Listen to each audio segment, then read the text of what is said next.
Hey, how's it going? It's Bueno. So what I want to talk today about is the importance of figuring out where you can actually invest your money. So one of the biggest things that we deal with in our industry is when you're an entrepreneur or you're a business owner, you have a lot of different things going on. You kind of get to the point where once your business actually starts growing and you hit this growth stage, there comes a point where you actually have a lot of disposable income. You want to figure out how you can diversify your risk. And one way that we've actually found in terms of investing money is real estate has been one of the key metrics and one of really the key areas that a lot of people use to build up their personal wealth. So traditionally, a lot of real estate was, let's call it, segregated for the masses. You had to be part of a country club or, part of really like a special society sort of thing to get access to a lot of these different opportunities. But in the age, or in the digital age of today, we actually have a lot of different opportunities. In the past, a lot of real estate opportunities were actually, very limited, in terms of the people that got access to it. You had to be part of a certain club. You had to be, you had to know someone. We can even call it country club money. Whereas nowadays, in the age of the online marketplace, you have a lot of advancements in technology. In the capital market space, we've actually had companies, crowdfunding companies that you actually could invest in. And one of the biggest things is being able to understand how you're managing your risk throughout that entire process. And that really comes down to your due diligence on the platform, understanding the ultimate project, and lastly, really getting to know the operator who's behind everything. Now, to give you an idea, we're going to talk about a couple of the platforms. Some of the biggest ones we have Realty Shares, we have Realty Mogul, CrowdStreet.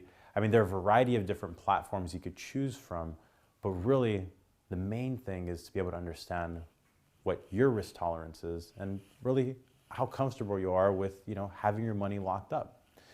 So to give you an idea, if you're thinking, I want my money back in 12 to 24 months, the option that you typically have is you can invest in one of these like bridge products. Bridge is a special kind of loan. It's more shorter term. It's instead of like investing your money in a bank and you get, call it a 1% return, you could generally get a higher interest rate because of the short-term nature.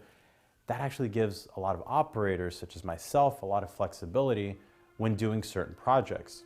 For example, we're looking at buying it's a $15 million project here in Los Angeles. We're in the process of negotiating it, and I'm noticing that a lot of people, they want to close this project and call it 45 days, 60 days, meaning from start to finish. Having access to a product like a bridge product actually allows me to pick up this project and call it 2 to 3 weeks. And given that sort of flexibility, those kinds of products are extremely valuable. They're extremely, useful really for the end user, but you really have to think about the fact that since you're only having your money invested for 12 to 24 months, you're really limited and capped out on where the interest rate is. And there's also another alternative is if you're looking for higher returns, you can actually invest in the equity. So call it, you get a percentage of ownership in that actual company. Now, it's a longer time period though, and we're talking 5 to 7 years. You're going to end up owning an asset where you're acting in the capacity of what's called a limited partner, in which you're almost like a silent partner. But in this case, that's where it becomes extremely important to understand who you're working with and what kind of experience they have in this field. Luckily, a lot of these platforms actually have gotten very good at screening these different individuals, understanding their risk profiles, and ultimately being able to put you together with the best projects that are out there. An interesting thing is when you're partnering up with one of these platforms, what you want to understand is who the ultimate person is that's running the project, what kind of experience do they have, and ultimately you want to get a certain level of comfort to understand that they can actually execute on these things. The benefit is when you go into a crowdfunding platform, a lot of that work and that due diligence is really done from the corporate level. So the platform itself, they have trained professionals who are screening every single opportunity, and they're questioning whether or not, you know, that equity or that debt investment with that ultimate operator, I guess on the other side, that's really me, whether that makes sense. And it's more for you to understand exactly where you're putting your money. Traditional real estate investments, on the other hand, too, they've been, call it more along the lines of you had to have all that money on day one and you had to come up with everything yourself. Whereas in the crowdfunding format, you can invest with literally as little as $5,000. What's really interesting about that is as you're going and you're really acquiring, you know, fractional ownership in a lot of these real estate portfolios, it gives you a lot of leverage because you can partner up with people who've been doing this for 10, 15, 20 years, and they've been through a lot of the different market cycles.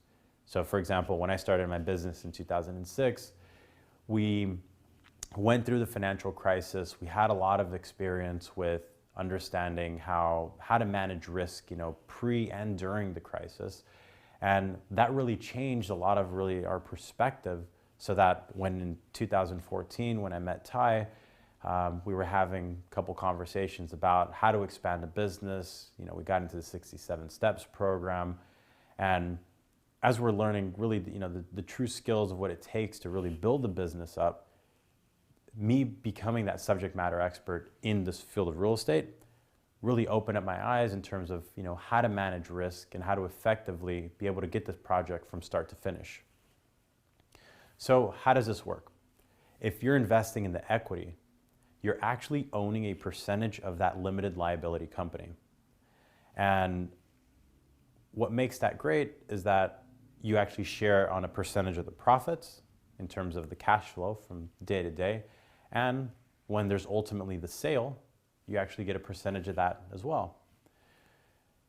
When you're going to invest into an equity project, you're looking at not only understanding the operator, but you also want to get an understanding of what market conditions are they forecasting? How are they thinking about how they're getting the project from start to finish? And being able to really understand and dig down into those details will really make you, on one hand, more knowledgeable about the process, but on the other hand, it'll also give you a lot more comfort of how these projects typically work. And I think it's really important to understand the risk tolerance that you're really taking on in terms of, you know, these kinds of projects. If your day-to-day job is, for example, you're running a social media company, that's really where you should be really focused on. And being able to invest outside of that, it's very, very critical to surround yourself with great people. As Tai always talks about, you want to be surrounded with great mentors.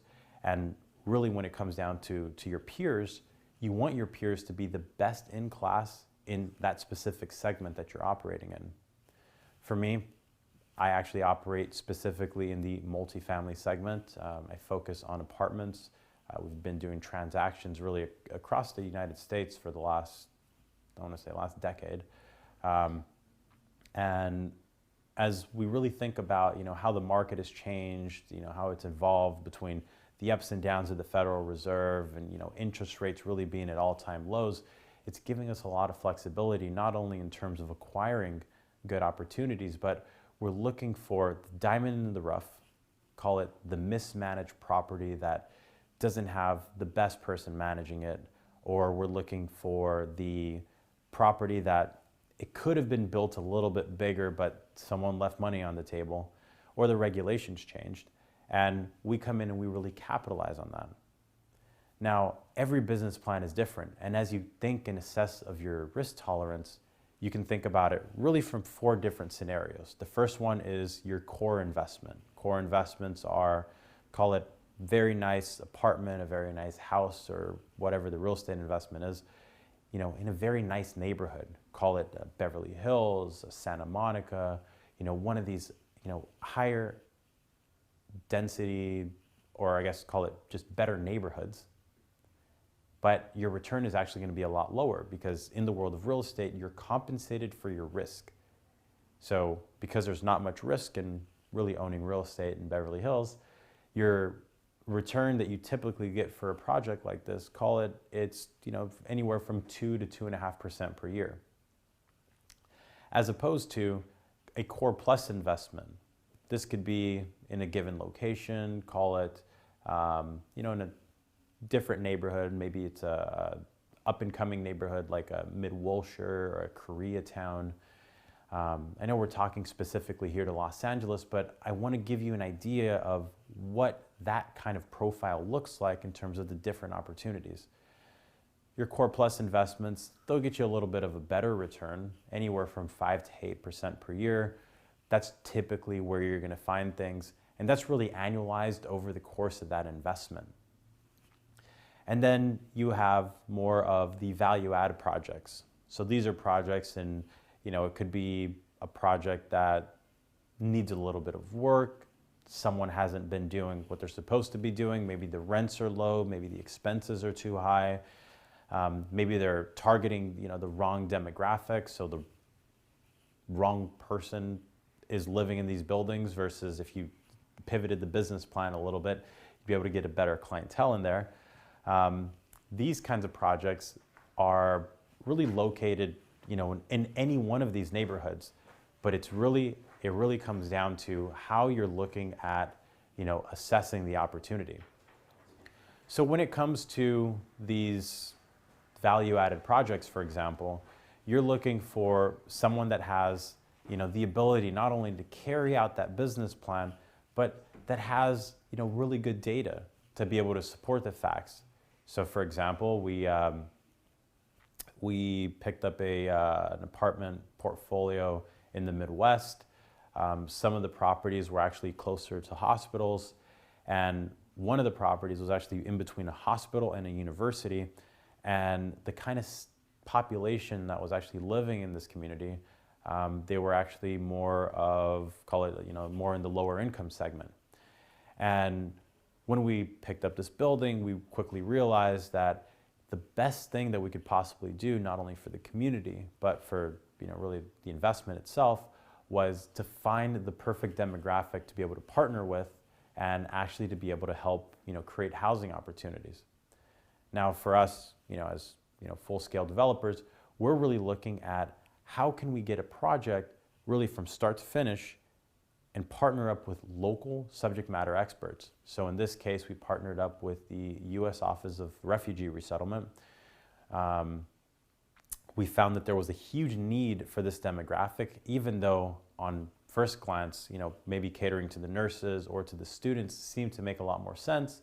But as we noticed, we thought about the opportunity from a holistic perspective, and to be able to bring in, a lot of political refugees, we really felt we were doing a lot of good for this community. Secondly, over time, we also realized that, with the new administration coming in, we wanted to be able to target the people that ultimately would be able to get us, to the numbers that we were trying to get to. And to be able to execute that business plan, we ended up working with the Veterans Association. With the veterans, we're able to house a lot. I think about 25 veterans we helped house last year in between Thanksgiving and Christmas time. And this is just to give you an idea of how methodical you need to think about each one of these opportunities when you're investing in a crowdfunding platform. So ultimately, value-added projects, they need to have some sort of comparable. You want to be able to look and say, this is what my project's going to look like, and this is what it's going to feel like, and this is who it's going to cater to when I'm done with this. There's a lot more risk in that. Maybe the business plan works, maybe it doesn't. So because of that, you need to be compensated for that risk. So you want to think about anywhere from 9 to 12 to 13% for that sort of project.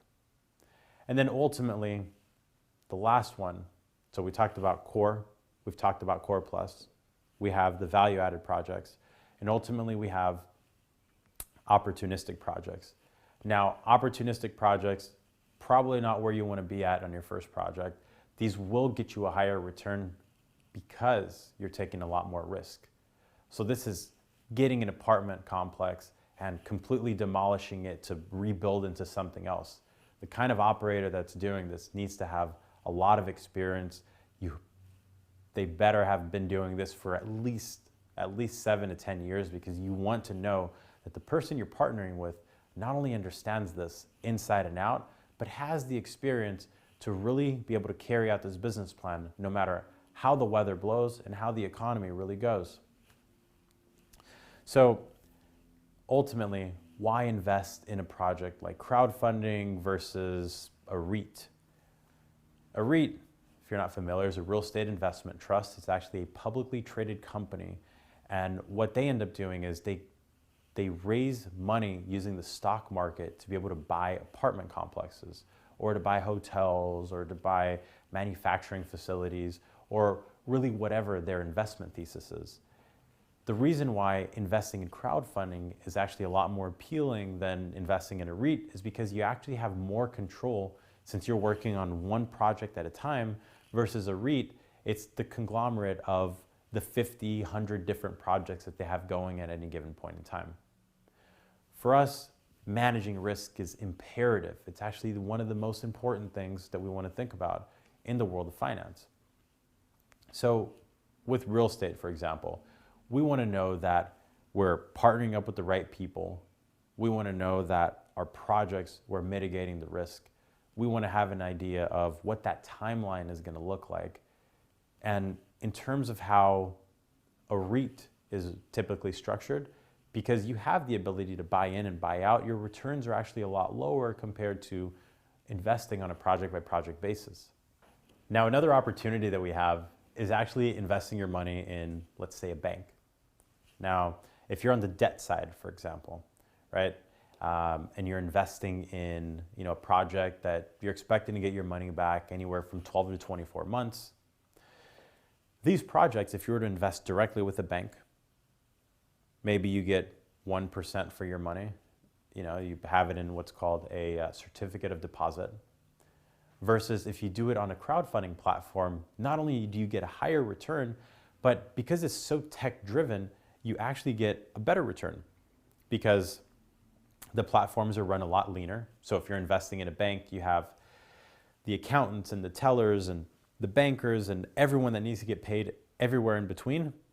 That's why you're only generating a 1, maybe 2% return if you're lucky.